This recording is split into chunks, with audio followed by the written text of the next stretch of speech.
Bonjour tout le monde, c'est Arnaud de techpour.fr, bienvenue sur ma chaîne. Je vais montrer dans cette vidéo une manière pour réinitialiser le macOS avec une version voulue. C'est-à-dire que on a vu dans la vidéo précédente comment réinitialiser le Mac depuis la partition système qui est installée sur le disque dur. Cette fois-ci, on va voir comment réinitialiser le Catalina, Mojave, Big Sur, Monterey.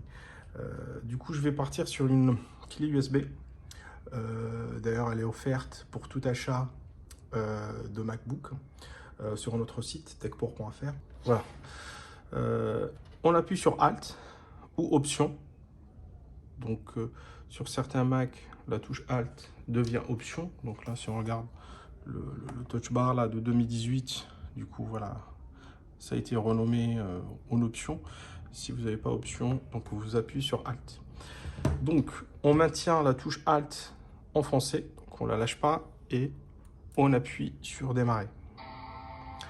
Donc, en fait, il va afficher dans un petit moment le contenu de cette clé. Donc, sur cette clé, il y a plusieurs systèmes. Donc, on retrouve le macOS Snow Leopard, donc c'est la 10.6 sur certains Mac. Donc, c'est une version qui est vieille sur les MacBook Unibody. Donc, elle est fournie. Ça permet aussi de réinitialiser ce type de Mac. On a la version Mojave, donc 10.14, et aussi la Yosemite 10.10.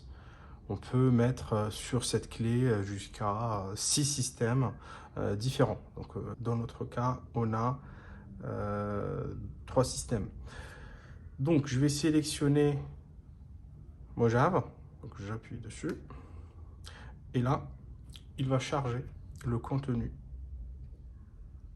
du Mac OS directement sur le Mac.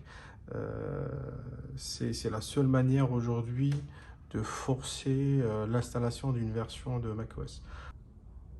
Une fois le menu de réinstallation affiché, vous pouvez toujours de la même manière restaurer à partir d'une sauvegarde Time Machine, installer le macOS, obtenir de l'aide en ligne ou afficher l'utilitaire du disque.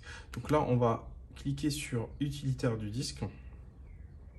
Donc il faut toujours formater le disque dur avant de procéder à la nouvelle réinstallation. Donc là, on clique sur présentation.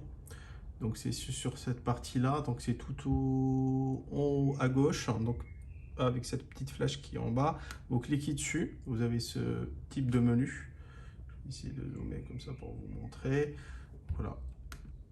Vous appuyez ici sur présentation et par la suite afficher tous les appareils. Donc vous cliquez dessus. Et là, vous allez afficher la racine du disque dur qui s'appelle Apple SSD. Vous cliquez sur Apple SSD, vous faites effacer.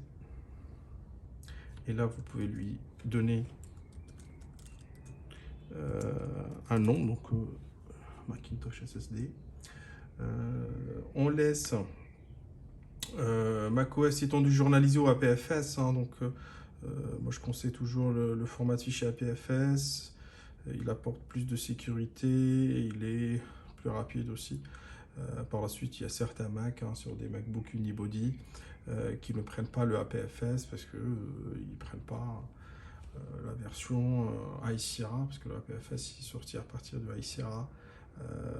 Donc voilà, donc, on choisit APFS comme format de fichier et on clique sur table de partition GUID. On fait effacer. Donc là, le système est en train de formater le disque dur entièrement, donc il effacera toutes les données sur le disque dur. Généralement, cette étape prend quelques secondes. Voilà, donc là, à peine, on peut afficher aussi les détails, parce que là, il nous affiche plein de choses, démontage du volume, montage du volume, voilà. Et à la fin, vous pouvez cliquer sur OK, un peu plus bas, ici. Et on a formaté le disque dur. Donc là, après, on quitte avec ici et on lance l'installation. Donc là, Parfois, en fait, il est toujours recommandé, même obligatoire, d'être connecté sur Internet, hein, surtout sur les derniers systèmes. Pourquoi? Parce que Apple vérifie aussi s'il n'y a pas d'iCloud sur la machine, si tout est en règle, avant de procéder à la nouvelle réinstallation. Donc, on va cliquer sur installer le macOS et on fait continuer.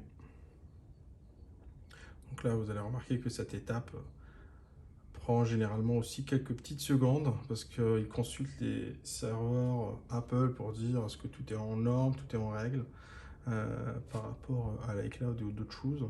Donc, on fait continuer, accepter, accepter.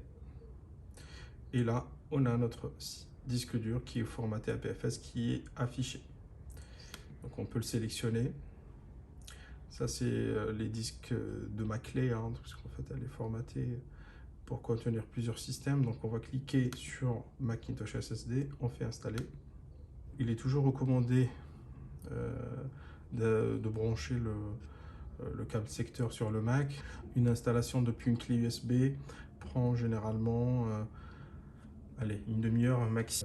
N'hésitez pas de liker cette vidéo et de s'abonner. N'hésitez pas aussi à m'écrire pour me demander si vous avez certains modèles ou vous voulez que je vous montre comment faire.